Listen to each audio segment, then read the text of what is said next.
we're doing classes over a webcam did not mean that classes weren't going to be taken seriously. I do take classes seriously, but you have to admit that some rules kind of don't apply if you're not meeting in person. No, Tyshawn. All rules remain. Miss Baxter, it's also a rule for us to show up to class with pants on, but nobody have pants on right now. You don't know that people don't have. Stand up, y'all. You don't have to do. Oh!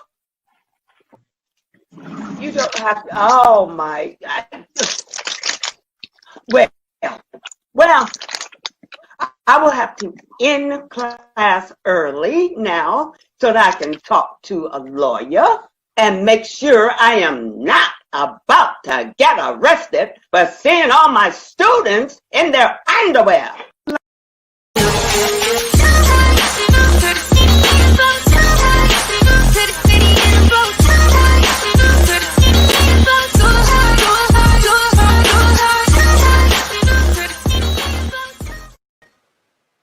Okay, another joke. Wow, my producers really got these commercials down. I love them.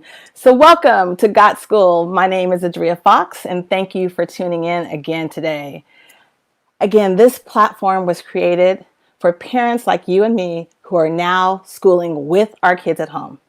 And I get it. We've got school. But relax. Got School was created just for us to get the resources and tools that we need to do a different thing with our lives and have our kids involved in a new platform. So I'm going to bring on my guest and my co-host, Steph Groce. Steph is an entrepreneur and a father of 3, and he's also an educational advocate. Welcome to the stage, Steph. Hey, thanks, Adria. Pleasure to be here tonight, as usual. Super exciting session for us tonight. Yeah, Steph. I love the little intro.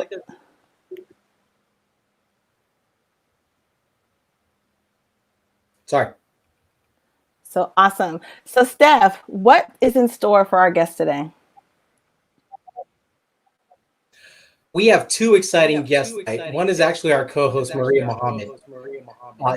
She's a homeschool mom and has been doing it for years, and students have been in class for the past few weeks. So she's going to be able to give us some tips and some really for our students succeed.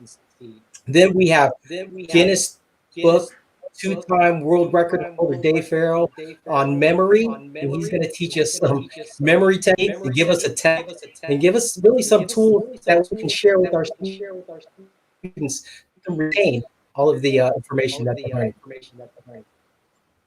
Sounds good. Let's bring Maria on for these tips. I'm excited. Welcome, Maria. Welcome back to Got School. Let me unmute myself. That may help. Awesome. Hey, welcome back. Thank you for having me. We're good. Welcome back. So you've been at it for 2 weeks now. Well, you've been at this for a while, but you're back in school for 2 weeks. What's going on with you and your kiddos? We are alive, so that's a good start, right? We're in good spirits. Everybody still loves each other. So we have been doing a pretty good job. I really am excited and amazed by what we've been able to accomplish in these last 2 weeks.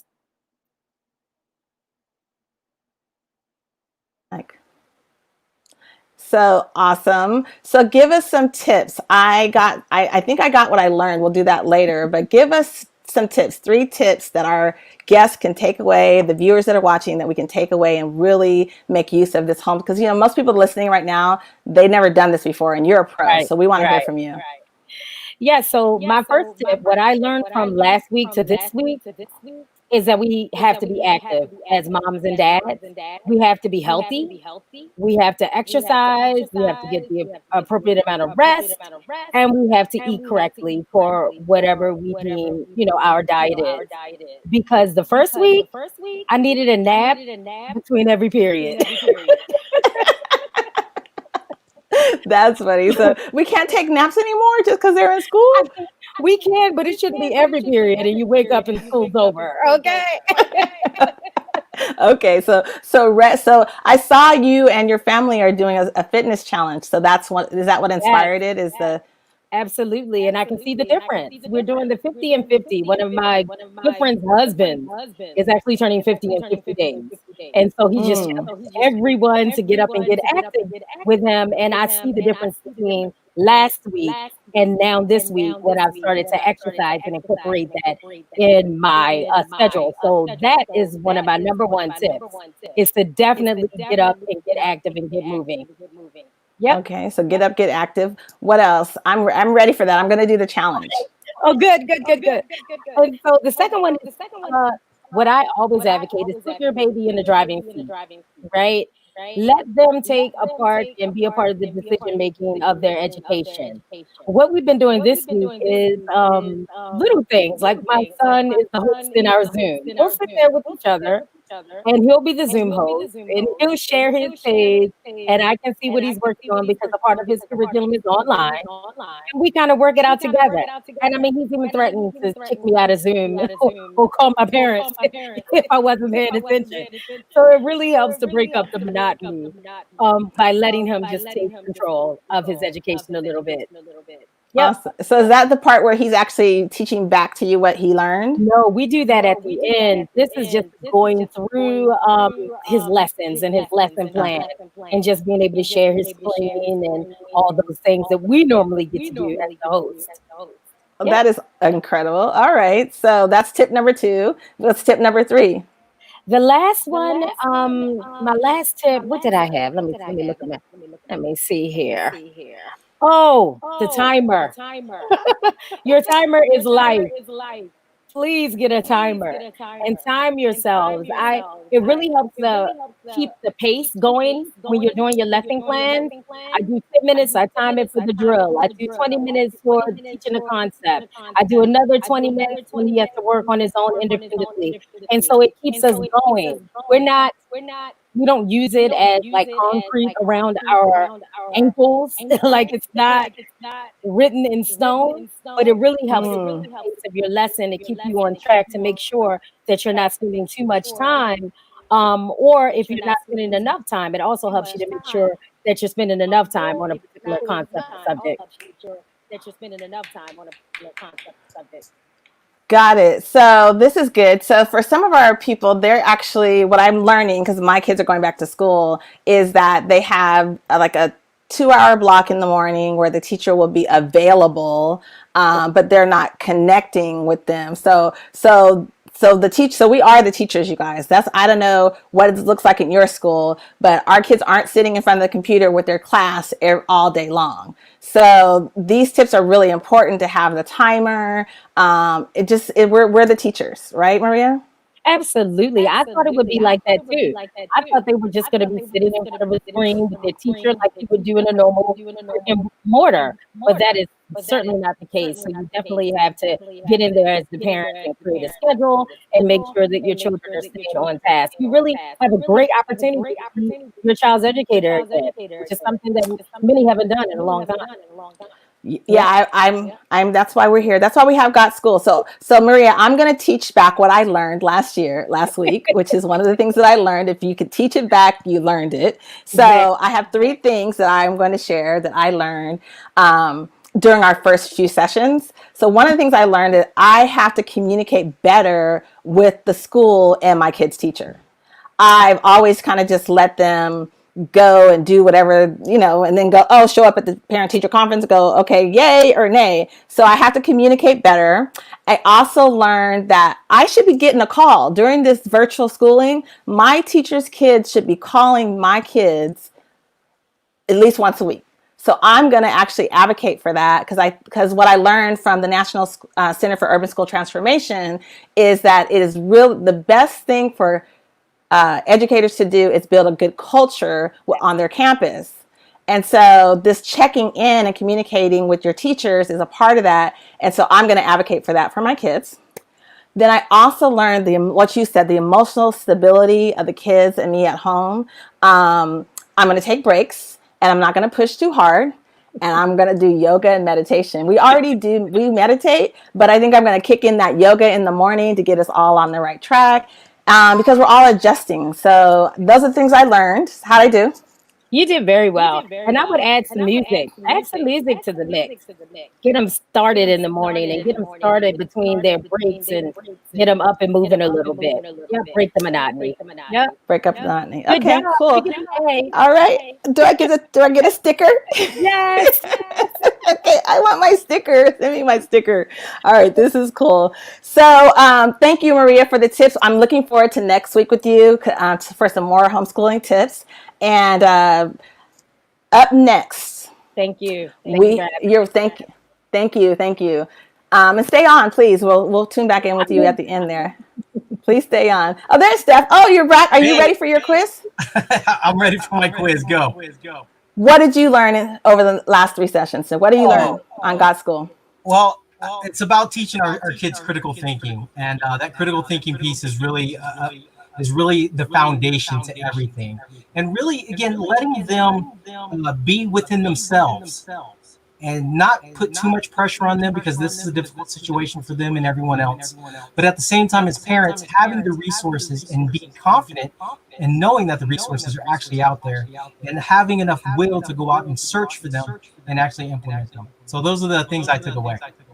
All right. Well, that's a pretty good memory test, and actually leads us into our next session. We're testing our memory to see if we can remember. And our next guest, he's a 2-time Guinness Book of World Record winner. His name is Dave Farrow. And one of the things I love about Dave, which you'll see shortly, is how he lets you remember his name. So he's gonna share some memory techniques and some focus ways for you parents with kids like me. I have ADHD and other people have ADHD. So take a look. Hey, we got something for that. Yes, we have something. Take a look.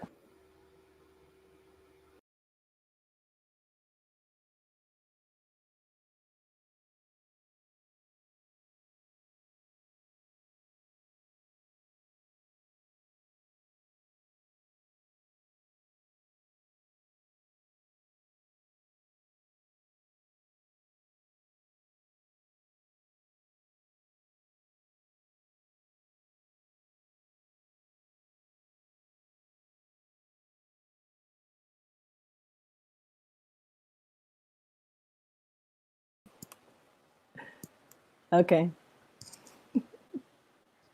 Okay, well, technology, that's why we're all here, right? We're all learning. So I'm going to introduce this again. Coming up next is 2-time Guinness Book of World Record winner, Dave Farrow. And he'll be sharing memory techniques and ways to help us focus. And we're going to hear a little bit more about his story. So take a look.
Okay, well, while the engineers get it together, Steph, I don't know, are we in Mercury retrograde or something? This is exactly what it's supposed to be about. Organic, real life, real time. Because what we're doing, Adria, actually setting the example for what happens during the school day when your student is on distance learning. And they're on their Chromebook, and all of a sudden the Wi-Fi goes out because you have 3 kids who happen to be, in class at the same time. Does Yeah, the I was on the the session today with my kids because they were getting their teachers and meeting their teachers, and it was really chaotic. And the teachers were like, okay, the button is down there on the right, okay, we're going to practice. So it was really interesting. You're right. They are tech savvy, but I think, like you said, depending on the platform, it's going to take some warming up. Yeah, and the school district doesn't teach us the troubleshooting techniques because we're not IT professionals. There And you go. Well, thank goodness we have an IT professional in the background, and he said he's ready to go. okay, sounds great. Let's roll. I really struggled in K through 12 education. I was diagnosed. And I love Spider-Man too. I was diagnosed with ADHD and dyslexia. I really struggled in focusing, and it wasn't for lack of trying. I put out so much effort, but there really was a biological thing that I was trying to overcome. And any of you who know about the education system, especially if you know the way it was, say 10, 20 years ago, I feel like we've made some positive changes, but in those days, there was a real tendency to classify kids more than really try to transform them or change them, and I'm glad to see that that's starting to change. But I was just labeled. And this is still even hard for me to talk about today because I've got a boy of my own, and I wonder what he's going to go through because ADHD is pretty genetic. I had a situation with a teacher when I was 14, 15 years old, and he essentially wanted to set me straight. He wanted to say, you know what, lower your expectations. Should anybody ever say that to a 13-year-old kid, 14-year-old kid, lower your expectations, right? Don't expect much out of life because you have these learning challenges, just try to, do the bare minimum. What a motivational speech. But the odd thing is that guy actually motivated me more than anybody I've ever witnessed in my whole life. What made this worse was I went to a parent-teacher talk. If you can remember being a kid, you go with your parents to these parent-teacher things, and he was talking to my mom, and he was saying the same things, and I still remember it to this day. I could bring back the words almost word for word. Don't expect much out of your son. Try to be patient. We're going to put him in different programs, that sort of thing. And my mom actually, she was very polite. She was very kind. When he left, she turned to me and she said, "You don't listen to a word that bugger ever says." And she didn't use the word bugger. So that really motivated me. Oh my God. I mean, I actually, from then on, I became obsessed with improving my own memory. That was my biggest challenge, and focus. And I learned just about every brain training tool I could possibly get my hands on. Every method, every secret, every study skill method on the planet. And some of you know the story. I did pretty well at that. I actually developed a new way to study, and it led me into the Guinness Book of Records. I memorized the exact order of 59 decks of playing cards, all of those cards. That's 3,068 cards in total after seeing them only once. So 0 repetition under the witnesses of 2 witnesses at all times, as well as 2 cameras, and it was all done properly. And the way I was able to get there is with a set of tools that I'm going to show you today. And essentially my message here is that the brain can be hacked. You can actually manipulate how your memory works. In fact, a lot of people do, and it's easier than you think. So after that, I started doing really well, except in this one teacher's class. He still saw me as the student I was, not the student that I am. And I'll tell you one story. Near the end of 12th and OAC year, if you know that term, I started doing really well on some tests. I was getting 99, 100%, and then it was being reduced because he was certain that I was cheating. And I had to redo all these tests in a separate room with my shoes off. Why, you ask, are my shoes off? Yes, that's what I asked too. And he said he was certain that the doodles I did on my shoes were part of some secret code that was allowing me to ace all these tests. And I'm like, if I had the ability to come up with a code that you can't crack, wouldn't I have the ability to study? So one time I lost patience. I was sitting in class. My feet were getting cold. I finished the test in like 15 minutes. I'll show you a cool technique in a bit how you can memorize things quickly.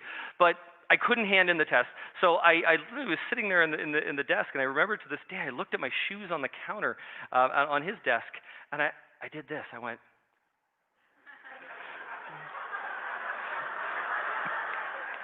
He hated me after that. He was certain that I was cheating. That was not good. It was not good. But you know what? I actually did make great inroads with other teachers, and we actually started memory clubs, which are still around today. I run memory clubs in schools all across the country. I've been around the world, best-selling author and everything. But I want to show you, this is how you know you've made it, people. This is how you know you've reached a success. Snoop Dogg. He tweeted about me twice. I can't imagine what Snoop Dogg would be doing recreationally that would give him a bad memory. I can't imagine that. Oh no, people.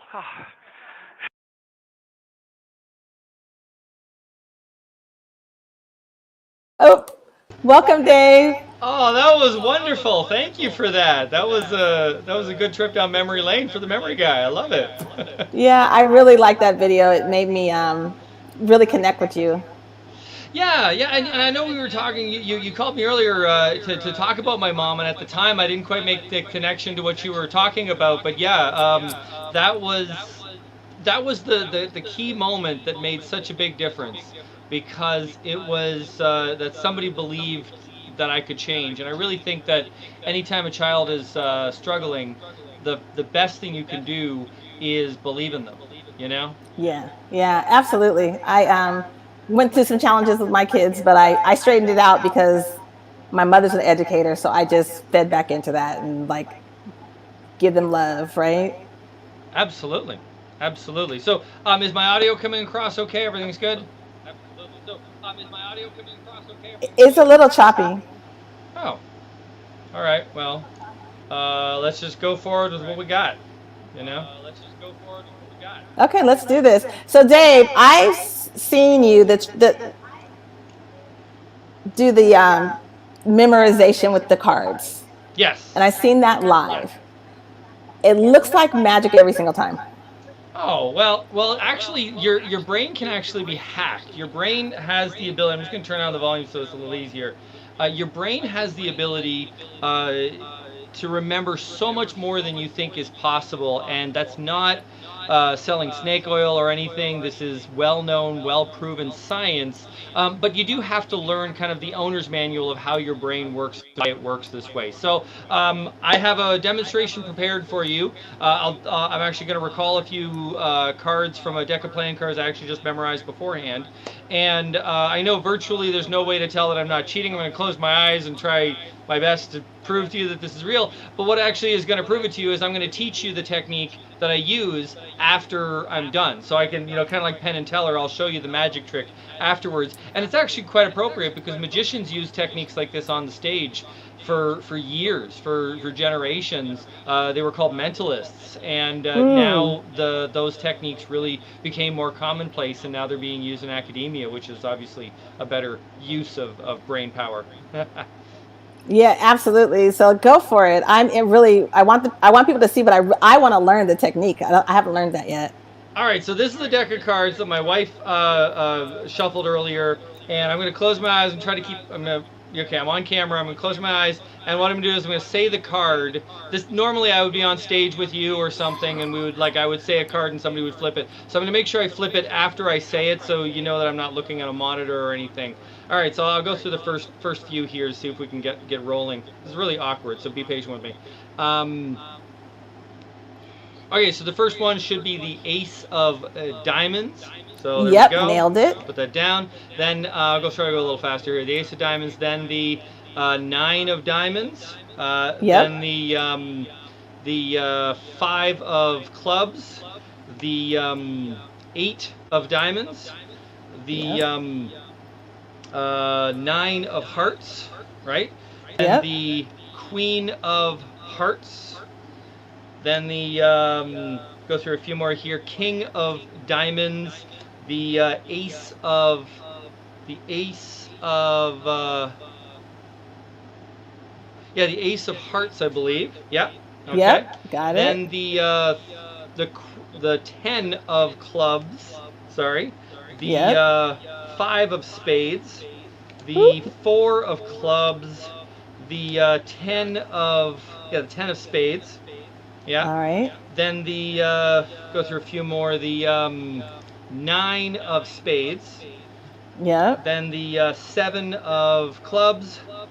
The first one is the 7. No, the jack of clubs. No, wait, the jack of hearts. Sorry, jack of hearts. Yeah. Yep. Then the 3 of spades. Yep. Then the 9 of clubs and the queen of clubs. Yep. The 8 of spades. Wow. The queen of diamonds. All right. Then the queen of diamonds. Then after that is the jack of spades. The 5 of hearts. The 6 of hearts. The 6 of hearts. Then the 4 of spades. Yeah. Yep. Then the we're rolling along here. Yeah. After 4 of spades is the 7 of spades. Then the queen of spades. The ace. I have to look up for a second. The 4 of diamonds. Yeah. Then the ace of clubs. Wow. Then the king of diamonds. The king of hearts. Sorry, even I can make a mistake. The king of hearts. Then the 6 of diamonds. Got it. Then the king of spades. The king of spades. The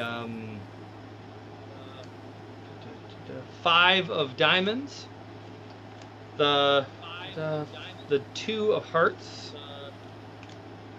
The jack of clubs.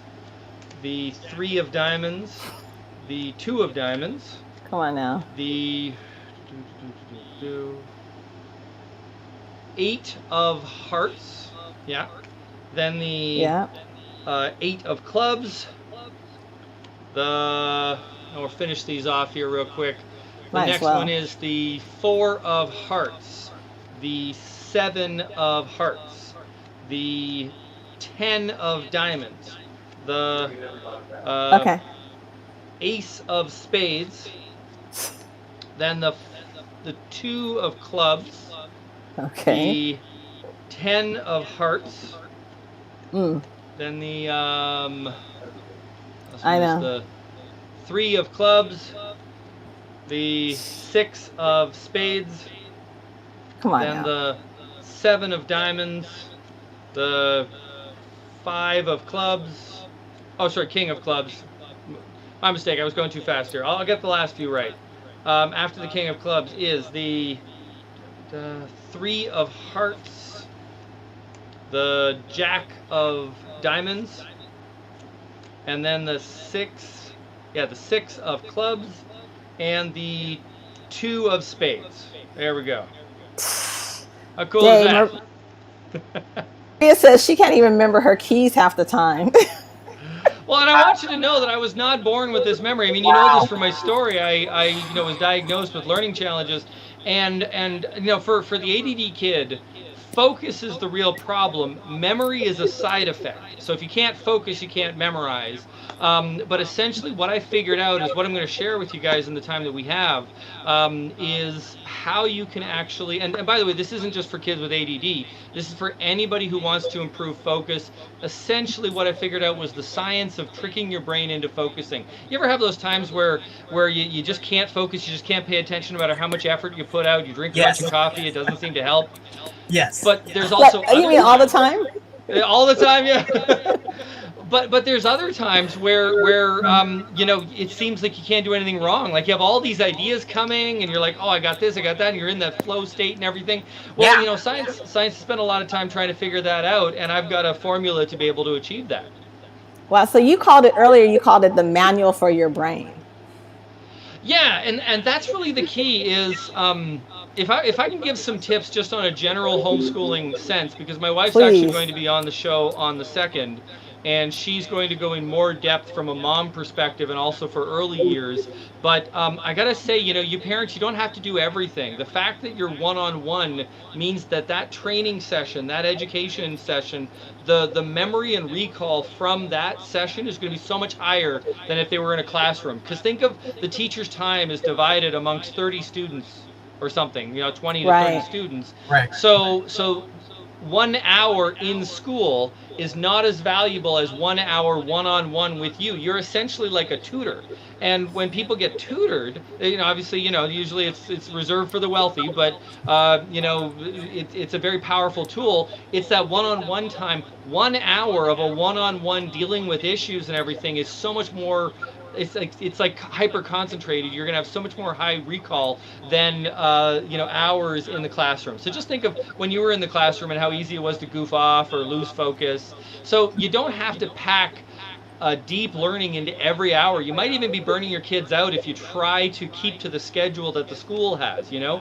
You want to do the same lessons, but realize that what you're doing is hyper concentrated. And I love what Marie said, you know, add more breaks in there, put more gaps in there, because that's actually what allows kids to learn. It's really, but think of it like the break is like you sharpening the knife so you can cut better. You know, it's like sharpening an axe so you can cut. You absolutely need it. So Maria, you really had, your instincts were right there. So Dave, what memory technique can you share with us to help us improve our memory that's sticky? Well, I did actually promise that I was going to reveal the card trick. So here's a card trick. Do that. There you go. I'm going to share my screen here. So share the screen. Give me just a second to pick the application here. No worries. And we've all had our tech challenges today. We sure have. But again, you know, as we're not IT professionals. There we go. Can you all see this? Yes. Can everyone see this? All right, so I'm not going to go into the slideshow form. I'm just going to see this part. Okay, so here in essence is how you memorize playing cards. Is you have to turn them into something visual. In fact, this is the little secret behind every memory technique. So I'm not memorizing playing cards. Here's a few examples. I'm memorizing over here the Ace of Diamonds looks like a rocket ship. The Four of Hearts in my head, it looks like a boat. The Eight of Hearts looks like an ice cream cone. You know, these are what are called peg words. These are tools or visual representations of things that actually help us memorize things that are difficult for our brain to wrap our heads around. Here's another few. The Seven of Diamonds is a hammer because it's in the shape of a seven and a diamond. The Two of Diamonds is a hanger because it looks similar. The Three of Diamonds is a robot arm holding on to a diamond. So all of a sudden, I can flip through these cards. I'm going to stop sharing for just a second and go back. So all of a sudden, so I can flip through these cards, and they are all of a sudden, they're objects. And I can turn it into a story now, and that gives real power. We do the same thing with numbers. There's a very basic technique if you want to do it with young kids. You just make a rhyming peg list. 1 is a bun, 2 is a shoe, 3 is a tree, that sort of thing. But here's where the magic comes in. It's how you connect it. So if I take my, my one example of the two of diamonds, right? Hanger. Yeah, you got it. Right. So here's the thing: if I have a whole bunch of these, I got to put it in order somehow. So I'm going to hang my two of diamonds on that picture of me with Steve Harvey, not to name drop or anything, and then I move to the next picture and I hang the next card on there. Maybe that's where the ice cream cone gets schmooked against it. And then the next one is a ship coming out, and all of a sudden I can keep these things in order. So what I actually suggest to do with your kids, come up with a random list. You don't have to do playing cards. That's a bit advanced because you have to know all 52. But come up with a random list of objects and play a game where they mentally place them around the room in order and see how high they can go, how many they can recall, and give them rewards. I kid you not. We give our kid chocolate chips and cookies and treats for recalling the right answer. And if they can go higher. I did this with a bunch of elementary school kids. These were the bad kids of the school. You know what I mean? And I could feel like I could relate to them because I was the bad kid of the school. I was like supposedly, mentally deficient. Turns out I'm actually like Mensa level. I'm not bragging, but I've done the tests. But I was incredibly bored in school, so I was performing well below where I should be. And I honestly think most kids are performing below where they should be. It might not be such a huge difference like I had, but most kids are performing below because of motivation and everything. So if you want to make learning into a game, then come up with these objects and place them around the room. I did this with elementary school kids, grade sixes, and most of them remembered about 85 objects. Wow. They just kept on going because it's a game of add-on. We do 10 and then we stop and everybody recalls it. Then we do 10 more, and all of a sudden we're at 85. It was incredible, and the teacher was just amazed. Like these kids would score like 5 out of 100 on a test, but all of a sudden they're able to do this. That's amazing. So I'm wondering, Dave, as you were talking, I was thinking about getting my kids to focus during this time so they could study or pass a test. What do those tools look like? Because I think that's my biggest thing. Like, we got in COVID in March, right?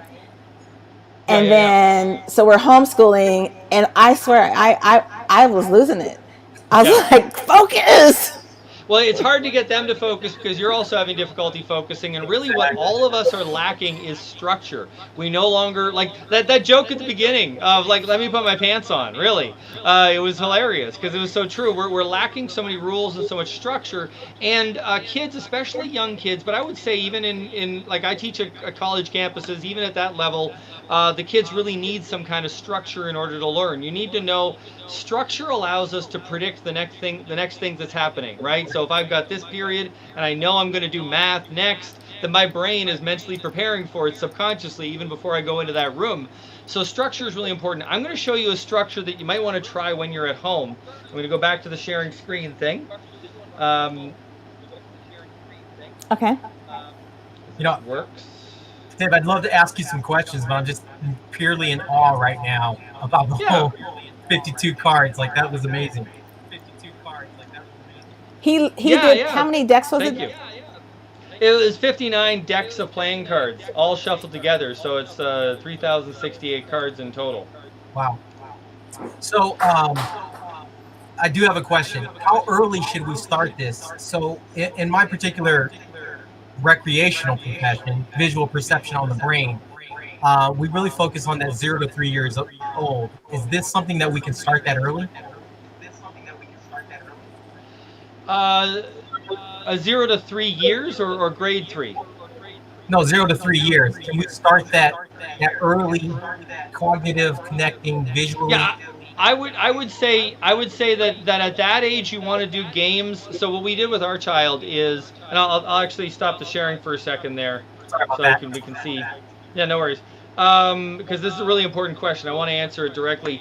My child is 6, and we did start as young as 3 years old, but we started with, so try telling them a story and ask them to recall the story. Then try the mentally, place objects around the room, see how many you can do. Little games like that and visualizing things. One of the other things that we did, my wife's going to show you, is we took letters of the alphabet and numbers and basically started drawing on them. So an H became the Hulk. right? Because it looked like this, and its legs were down there, its arms were up there. And those are the sorts of things that got him really interested. Kids at that age also love to draw, so getting them do these exercises with a pen and paper with them, or pencil and paper with them, so they can draw it out and they can come up with silly games with it and everything. And don't be too strict on the rules, because they have to play a little bit to understand something. They'll see what works and what doesn't when they're trying to impress you. Thank you for that. That's awesome. Thank That you. is awesome. Yeah. So, and also I'll actually give you another little hint. In the same way that we take playing cards and we turn them into different objects, complex words can be turned into other objects with a technique called substitute words. Now, all of this is in my course, the farrowmethod.com, and that's in our information. But I want to give you like a little bit that you can try just now without going there. Substitute words is like, if you hear a foreign language vocabulary, or actually you hear someone's name, actually you want to mention, my last name is Farrow. I have this beautiful logo behind me, and we have an F with the arrow coming out, and that helps people remember the spelling of the name Farrow, F and arrow. So it's just a little mnemonic. What I used to do is put on like kind of an Egyptian theme where it was like the Pharaoh of memory or something, but I kind of thought that was kind of cheesy and Halloweeny and stuff. So we moved on to something a bit more elegant. You see the little space there is the arrow, and it's F arrow. But this stuff really does work, and we've used it for like my son is 6 and he knows the definition of radium, because we used a can of Raid and sprayed it on curry because Madame Curie discovered radium. So like you can play these games, and when they start playing the games in their head, it makes learning fun. Even if they don't get it right all the time, it's starting to teach them a manual of their brain. One of the first chapters of that manual is that your brain does not like abstract information. It doesn't like the numbers and the symbols and the words. It likes images. But you can use codes and have fun playing games, turning all this stuff into images. And I've done it with quantum formulas and playing cards, so you can certainly do it with everything else. All right, I'll go back to sharing this, and I'll show you the focus technique. We'll have a little fun game ourselves here. All right, let's do it. All right, so we're going to start off with the slideshow here. Okay, I want everyone to, let's scroll up a bit. All right, everyone look at this slide. And how many green jelly beans do you see? 3. All right, how many orange, real quick? 4. Red? 4. Okay, now on the next slide, there's quite a few more jelly beans, I think you can tell. I want you to count all the blue jelly beans. I'm going to give you 10 seconds to do it. You have 10 seconds if you count all the blue jelly beans. Everyone ready? Begin. Oh, shit. Did someone use a bad word? Oops, I'm sorry. 18. 16. 2. All right, we'll get everybody's numbers in. And these are all the ones, Okay, even with the whatever little they specks said. in there. 18. Go. It's actually very close. 19. Ah. All right. So how many blue jelly beans on this slide now? I'm just kidding. This is actually some of the focus tricks we do for people. These are 2 pictures, and we want to find all the differences between the pictures. I won't get you guys to do it. This could be for later. You can find these things on the internet, but there's different pictures. What I do is I get students to go through this. The determining factor is that I gave you simple structures. I gave you a structure, so I gave you a simple rules, and I gave you a time limit, and here's how it plays out. I'm going to just show you 2 really cool charts.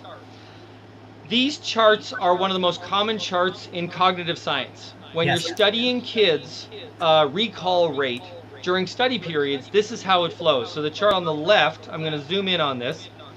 Essentially, the row on the bottom, first, second, third, fourth, that refers to the number of hours that an average child will study. The recall level is how well they can remember what they studied during that hour, and researchers would give students different information to find out what they would remember. And as it turns out, most students do that well. Isn't that depressing? In other words, at the very beginning of a study session, I know I'm going through this quick, but I'll explain it. At the very beginning of, like, say, a 4-hour study session, this is like university level all the way down to grade school. At the beginning of a study session, kids are recalling really, really well, and at the end they recall really well, and in the middle it seems like the brain takes a vacation. And that actually has to do with brain chemistry. If you start learning or studying anything very quickly, your brain chemistry shifts and you start producing serotonin. That makes you feel tired and sleepy, even if you had a full night's sleep. So what you have to do is take a break to flush out that serotonin. What I discovered was when I did this for myself, my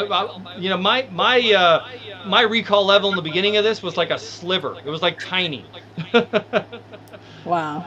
So what I did was I switched to this. I used a timer. Maria, you were brilliant when you said use a timer, but I'm actually going to suggest break your tasks up into 5-minute focused chunks. So just 5 minutes in length to do something really, really important. So it might be addition and subtraction. It might be spelling. It might be something, but it'll be like 2 or 3 words or 1 or 2 problems, something like that. It won't be a lot. Do really intense activity for shorter periods of time. Give yourself a break in between and go back. You'll be surprised how quickly the time flies. And this kind of the reward principle comes in. They start getting results. And you can see on this chart, this is the recall level. This is actually my students who use this. Because you get that break in between, you can actually keep that focus level very, very high. If you try to push a kid past that, it just generally doesn't work. It just doesn't work at all. Thank you for that information. This is amazing. I'm going to stop sharing here. Okay, so Maria, I can see you thinking. Yes, I love this because that focus with my son is challenging, I'll say, at times. And so even today, we stopped in the middle just so we could jump up and do squats. Just to kind of, not knowing that, with all of this information, but it really helps him to pull himself back in and become further invested into his studies. So I'm definitely going to incorporate this. I think it's wonderful. Maria, you must be a memory expert in another life, because one of the things you don't know is that serotonin, so you know that sleepy feeling you feel when you studied too long or you read too long and you're really tired? Yes. You're not actually sleepy, right? Because you usually just take a nap for like 20 minutes and you're fine. So it's not like you need 8 hours of sleep. So what's going on? What's happening is every time you think, your brain is burning up some hormones and chemicals, and it's producing others. The most important one are serotonin and dopamine, along with a few others like adrenaline and cortisol and things like that.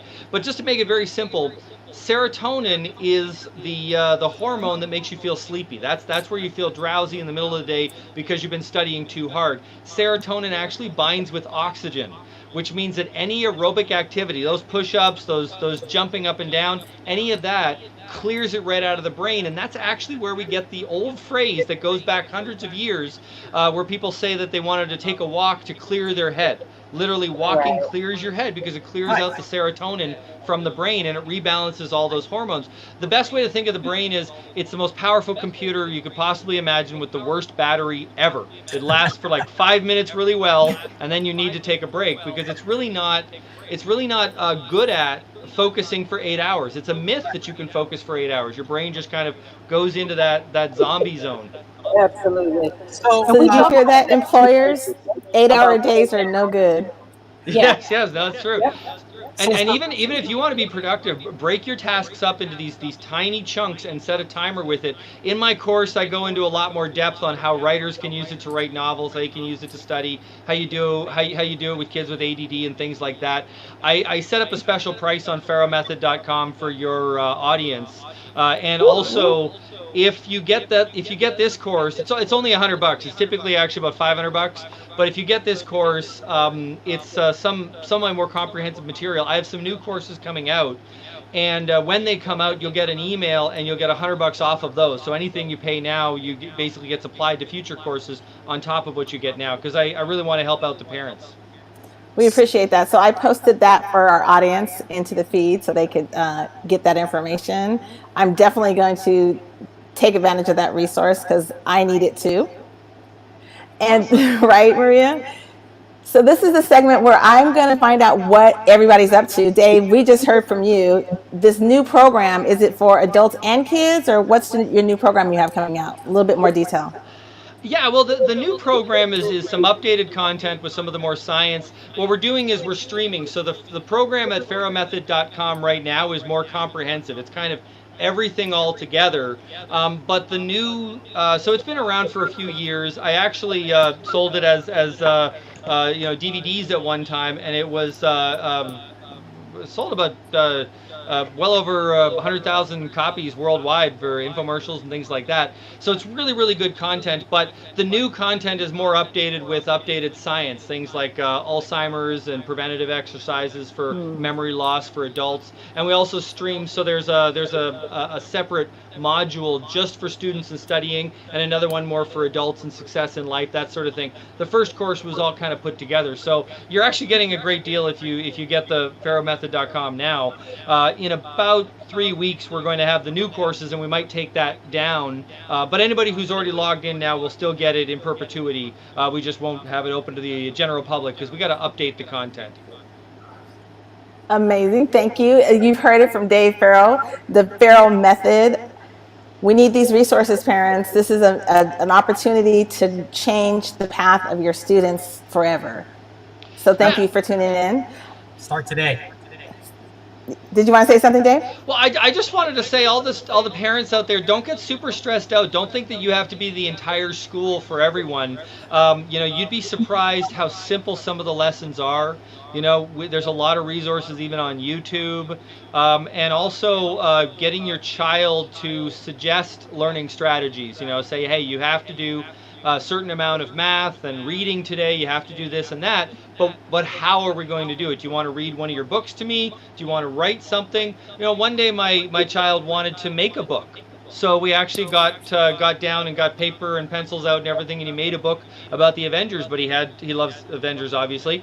But he had to spell everyone's name correctly and had to learn, all these different things. And he actually asked the age-old geek question: why does Spider-Man have a hyphen in it, but Iron Man does not? And so does Batman.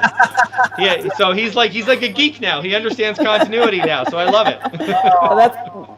Well, that's how you tuned into something that he likes, right? Yeah. And then that's another thing. So as long as they're learning the lesson, the content can be anything.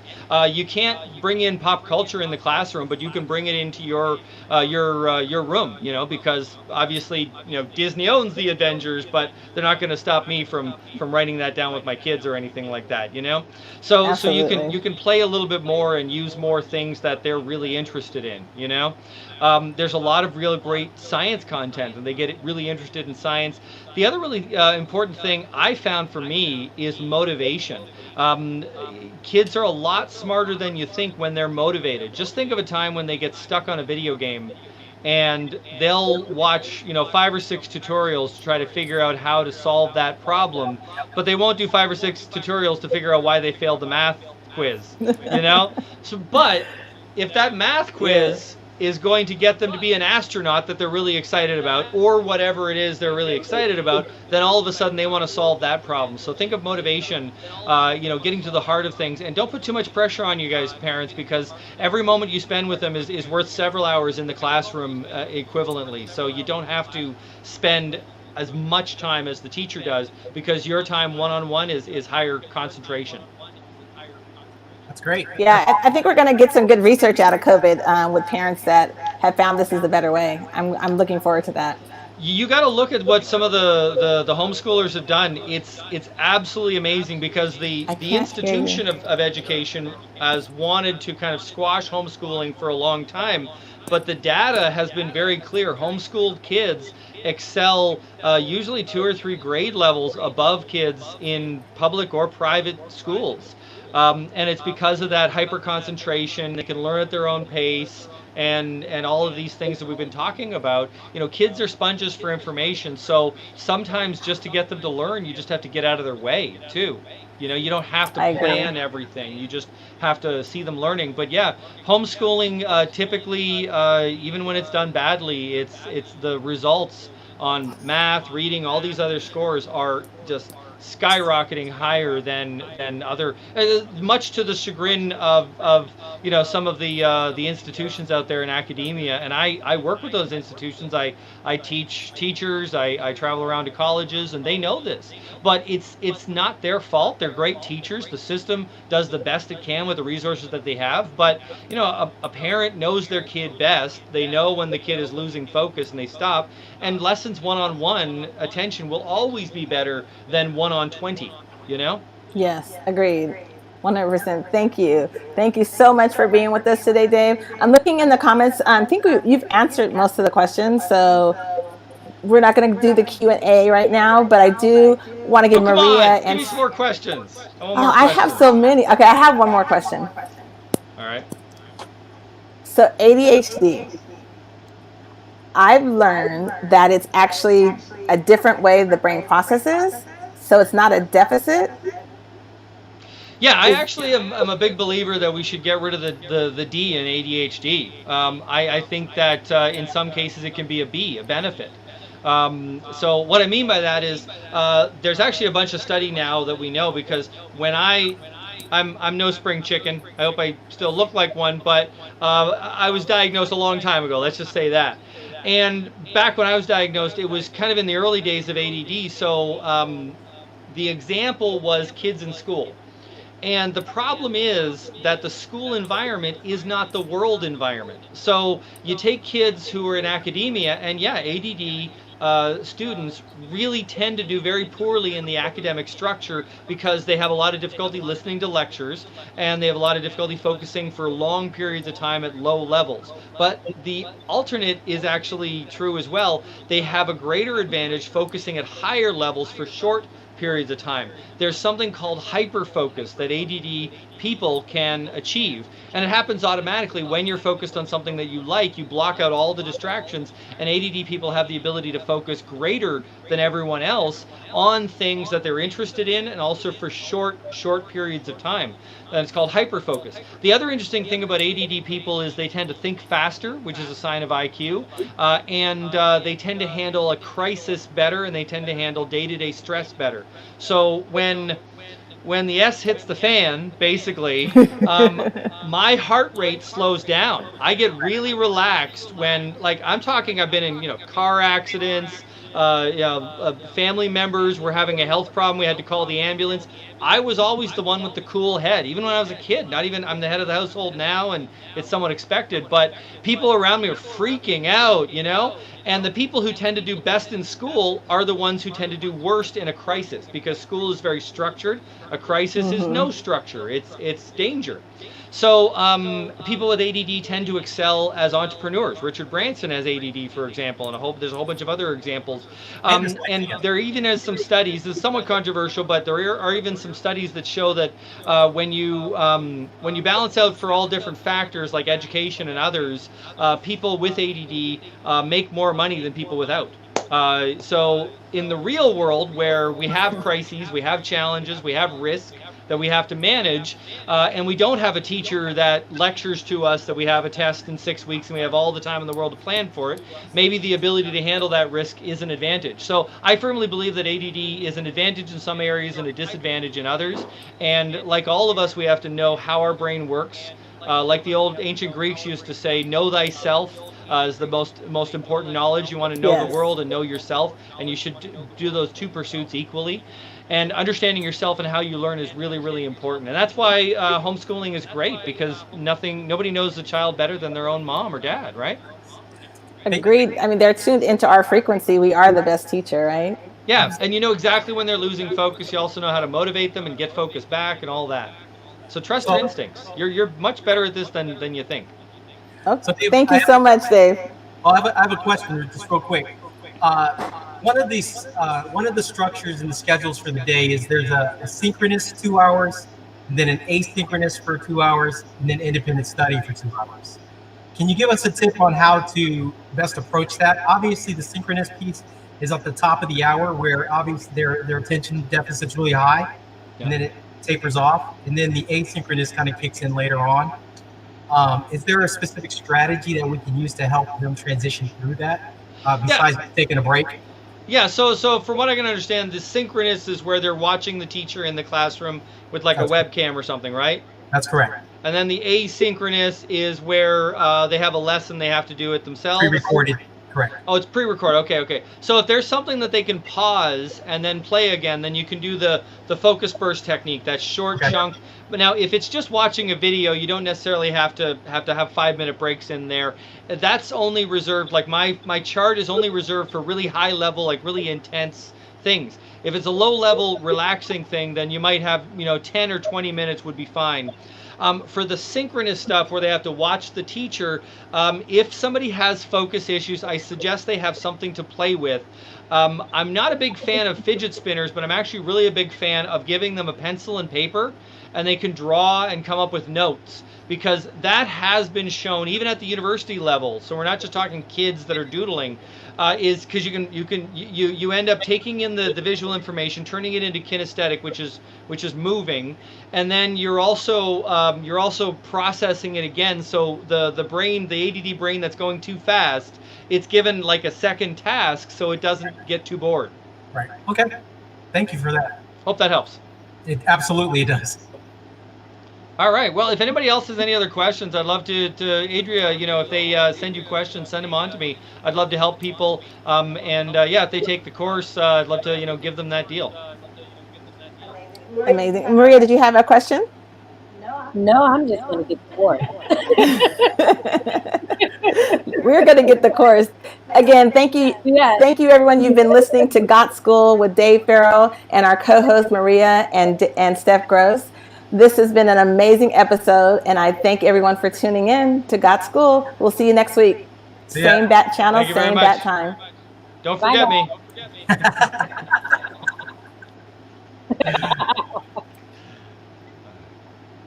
That's pretty impressive. That's awesome.